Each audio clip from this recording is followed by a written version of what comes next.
Aqui é minha gratidão, primeiramente ao meu Senhor, porque a Bíblia diz que sem Ele nada podemos fazer. E meu coração muito se alegra em 20 anos de ADAP. É uma igreja que eu e minha família aprendeu a amar. Eu vim ministrar, sei lá quanto tempo tem uns 2 anos, 1 ano, não sei, ano passado, ano retrasado. E eu vim 1 ano, né? Ano passado eu vim ministrar. E a gente pegou um carinho enorme pelo apóstolo Neves e sua família. E já dei os parabéns para ele, mas em nome de minha família, da minha pessoa, parabenizo a igreja ADAP por 20 anos. Que Deus conceda a vocês assim na graça, na misericórdia e na sabedoria do Senhor. Te amo, tamo junto. Igreja, eu quero ser muito breve porque eu não sou ministro nessa noite, mas 2 Crônicas, capítulo 7, em nome de Jesus. O seu versículo número 14, a gente poder ser bem breve nessa noite. 2 Crônicas, capítulo 7, versículo número 14, que nos diz assim: E se o meu povo, que se chama pelo meu nome, se humilhar e orar e buscar a minha face, e se converter dos seus maus caminhos, então eu ouvirei dos céus, perdoarei seus pecados e sararei a tua terra, em nome de Jesus. Meus irmãos, 2 Crônicas, capítulo 7, versículo 14, é um texto que nos chama muita atenção pela sua referência, dos seus elementos principais que chamam muita atenção nesse texto. E esses elementos são a humilhação, a oração, a busca ao Senhor e a conversão dos seus maus caminhos. E quando o escritor ele escreve esse texto, com certeza pensando no caro leitor que está lendo, ele quer trazer uma reflexão para que o leitor tenha a certeza e a convicção que ele não está lendo apenas por ler, mas ele está lendo para se converter também de seus maus caminhos. Quando o escritor ele escreve esse texto, ele não está apenas querendo passar mais uma mensagem do que a Bíblia diz, mas ele com certeza quer passar a visão, dizendo: aquele que se humilhar, aquele que buscar a face do Senhor, aquele que orar, com certeza será digno da honra do Senhor. Nós vemos de Gênesis a Apocalipse que temos bênção, tem prosperidade, tem porta aberta, mas só tem bênção, só tem prosperidade e só tem portas abertas para quem busca a face de Deus, para quem busca, para quem se humilha, para quem ora. Com certeza Deus fará questão de abrir as comportas do céu. Porque aquele que busca, aquele que ora, aquele que faz questão de estar nos caminhos de Deus, ele está dizendo: Deus, eu dou a minha preferência, o Senhor é a minha prioridade. E quando a nossa prioridade é Deus, a prioridade de Deus é a gente, meu irmão. Quando a gente se coloca nos caminhos de Deus, quando a gente se coloca diante da face de Deus para buscar, assim como esse texto diz, por quê? Porque o povo estava num tempo que o povo só pecava, o povo só errava, o povo só desobedecia. E quando Deus fechava as portas, quando Deus não abria caminhos, quando Deus castigava, o povo tinha coragem de ir até Deus e perguntar: o porquê que o Senhor está fechando as portas?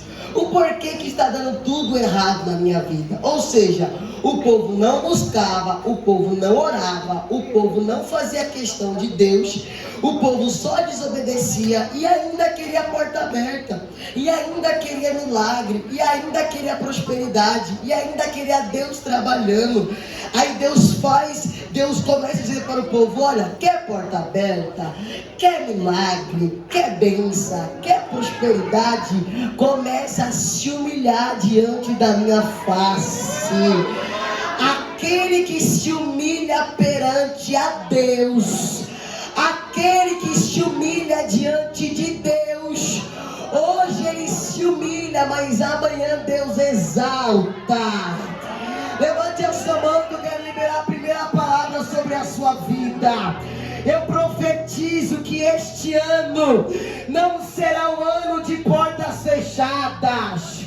Eu profetizo que esse ano não será um ano de maldições sobre a sua vida, porque a primeira atitude que você tomará é se humilhar perante a presença de Deus.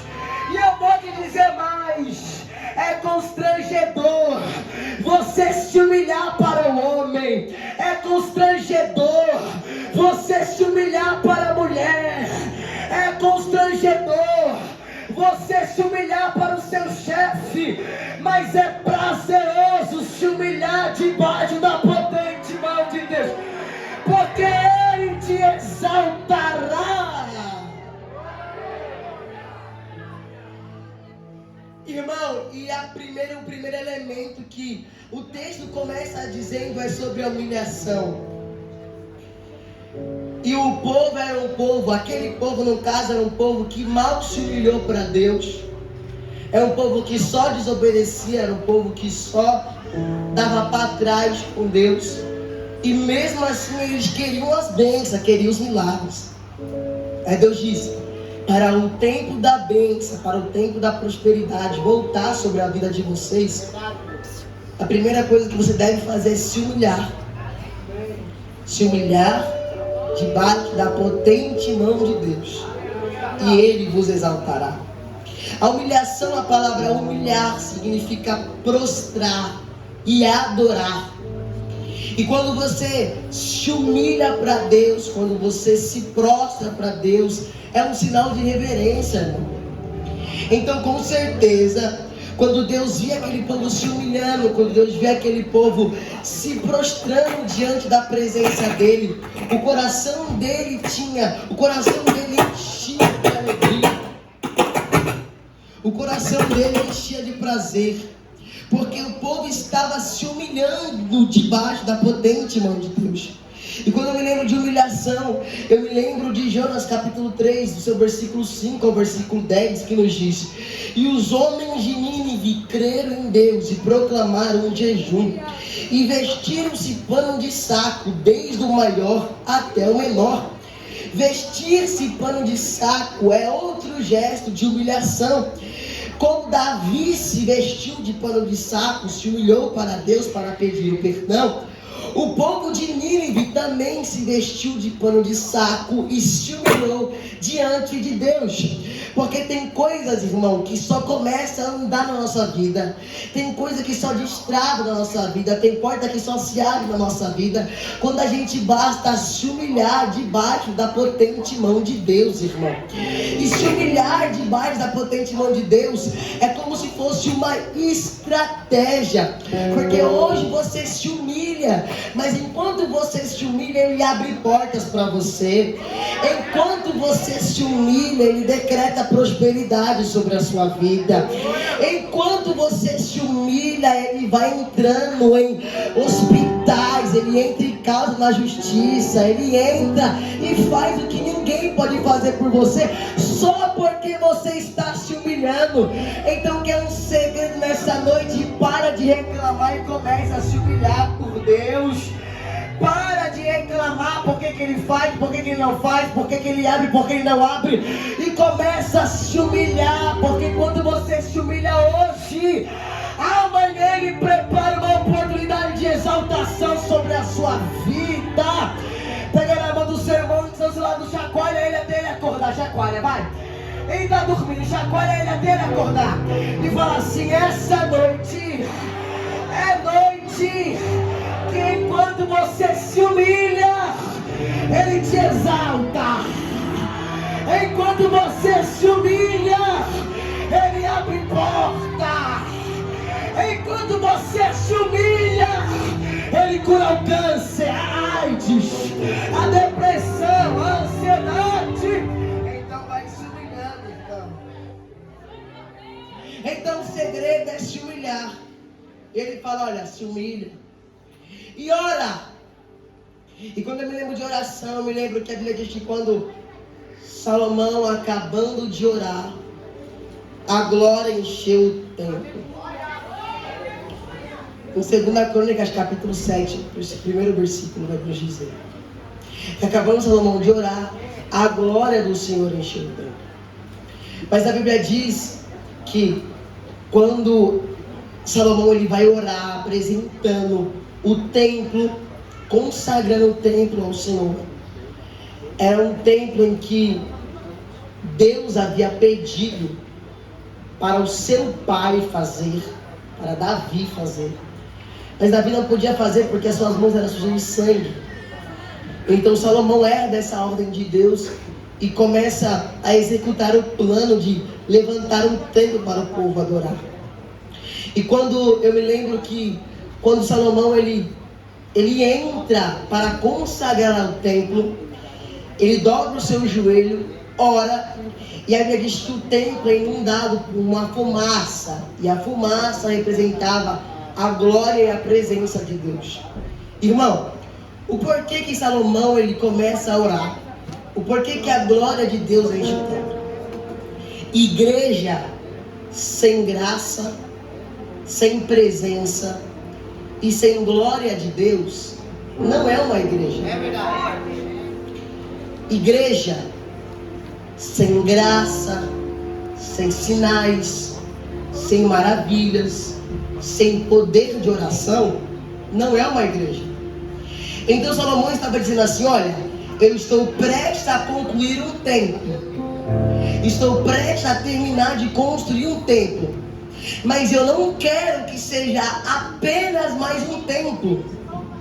Eu não quero que seja apenas mais uma casa para o povo adorar. Porque Salomão disse: estou cansado de ver esses templos sem graça, sem presença e sem glória. Quando Salomão ele entra no templo a primeira vez, a primeira coisa que ele faz é consagrar o templo em oração, dizendo: Deus, falta tudo nesse templo, pode faltar tudo nesta igreja, pode faltar tudo nesta casa de oração, mas não vai faltar graça, presença e a glória de Deus. Eu quero que você estenda a mão em direção à sua casa nesse momento, porque a sua casa é uma casa de oração, irmão. A sua casa é templo e moradia do Espírito Santo de Deus.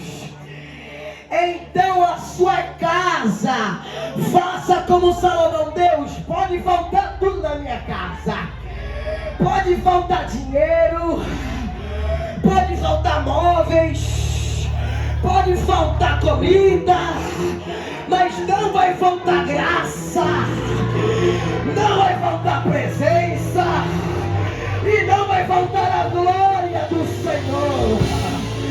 Lá na sua empresa pode faltar funcionário, pode faltar dinheiro, pode faltar recurso, mas não falta graça, não falta presença e não vai faltar a glória. Quem crê? Quem vai recebendo? Quem vai recebendo? Aposto nesta igreja pode faltar membro, pode faltar instrumento, pode faltar som, mas não falta graça, mas não falta presença e mas não falta glória de Deus. Quem crê? Quem crê? Quem crê? Quem crê? Quem crê? Não vai faltar. Não vai faltar.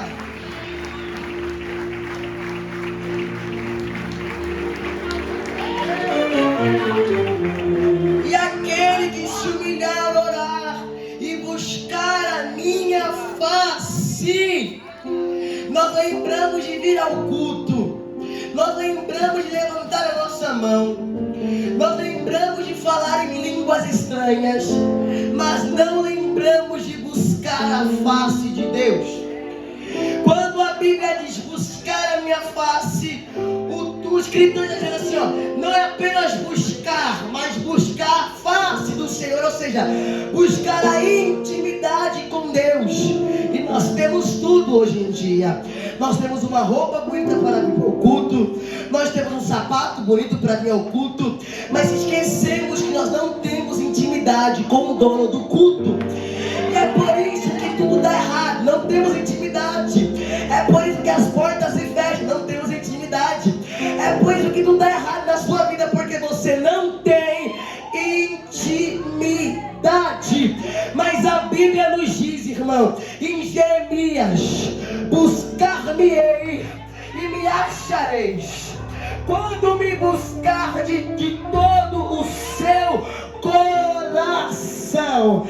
Essa noite tem que ser uma noite de entrega, mas não qualquer entrega, tem que ser uma entrega de todo o seu coração. Se o seu glória for só da sua boca, nem dá, irmão.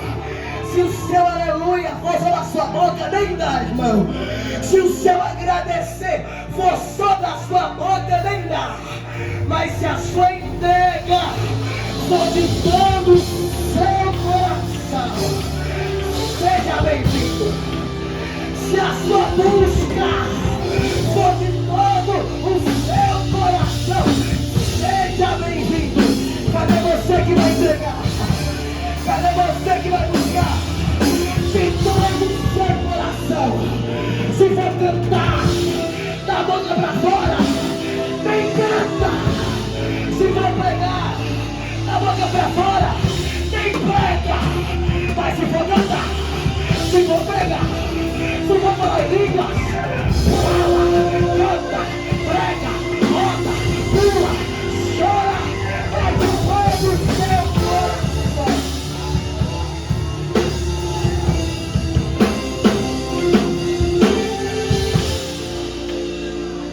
E aqui encerra a minha participação.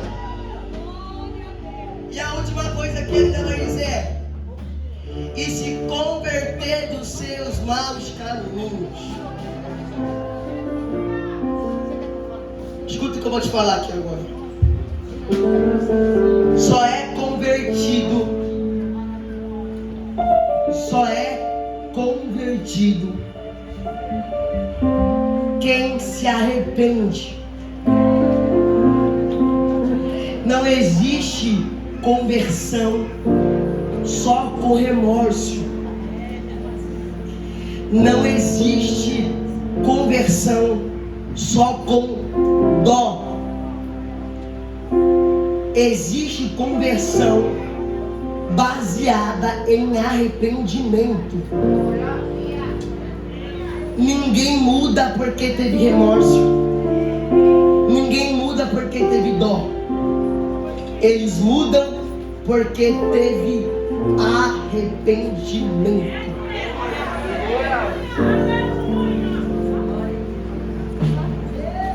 E isso é a coisa mais rara de você se ouvir. É alguém pegar o microfone e pregar sobre arrependimento. Mas esquecemos que sem arrependimento não tem cura.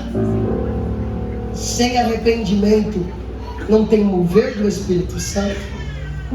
Sem arrependimento não tem prosperidade, porque o arrependimento é a base de tudo. E nós priorizamos pregar: receba, receba, receba, receba. Toma, toma, toma, toma. Mas se esquecemos de pregar o que realmente devemos pregar: o arrependimento. E a Bíblia diz que tudo há um tempo determinado para todas as. Então foi-se o tempo de se pregar chave. Foi-se o tempo de se pregar receba. E foi muito-se o tempo também de se pregar receba o Espírito Santo, seja tocado. Mas na verdade hoje em dia é tempo da gente pregar sobre o arrependimento. E é tanto que não é nem eu que digo, mas o texto que nós mais usamos para pregar pregar sobre mover, sobre glória e unção, que é Atos 2, Atos capítulo 2, versículo 38, diz bem assim: e disse-lhes Pedro: arrependei-vos, e cada um de vós seja batizado em nome de Jesus Cristo, para o perdão dos pecados, e recebereis o dom do Espírito Santo. Teve batismo, teve dom, teve Espírito Santo, mas primeiro teve o arrependimento das almas. Se converta de seus maus caminhos, ou seja, se arrependa dos seus maus caminhos. E essa noite é noite de Deus quebrantar muito o coração. Essa noite é noite de Deus converter muitos corações. Essa noite é noite de muitos corações se arrepender. E hoje, depois do arrependimento, terá poder, terá sinais, terá maravilhas. Mas lá do céu, Deus vai dar um sorriso de orelha a orelha quando vê um homem podre, pecaminoso, sujo, mal intencionado, se arrepender de seus maus caminhos. E essa noite terá arrependimento por completo. Levante a sua mão e eu entrego o microfone. Seja tocado pelo poder do Espírito Santo, que antes de te tomar no mistério, ele te toma em arrependimento. Que antes de tomar no pula-pula, ele te toma no arrependimento. Mas hoje